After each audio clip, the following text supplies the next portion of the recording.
JEE परीक्षा pass झाल्यानंतर विद्यार्थ्यांना इंजिनिअरिंगमध्ये प्रवेश मिळवण्यास जोशा संयुक्त जागा वाटप प्राधिकरण जॉईंट सेट अलोकेशन अथॉरिटी या साईटवर जाऊन रजिस्ट्रेशन करणं अनिवार्य असतं। या साईटवर 2 जून पासून ते 10 जून पर्यंत रजिस्ट्रेशन करणं अनिवार्य आहे। मात्र ही साईट पहिल्याच दिवशी करप्ट झाल्यानं जेईई परीक्षा पास झालेले विद्यार्थी आता संभ्रमात पडलेत। त्यांची धाकधूक वाढली आहे। आपले रजिस्ट्रेशन कसं होणार की नाही, साईट कधी सुरू होणार, असे अनेक प्रश्न विद्यार्थ्यांच्या मनात येत आहेत। तर नीट प्रमाणे यातही काही घोळ होणार नाही ना, असे ही धाकधूक विद्यार्थ्यांना वाटते।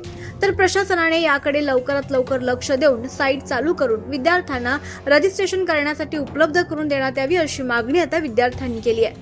महाराष्ट्र 24 एक्सप्रेससाठी सुरेश जिबकाटे, गोंदिया।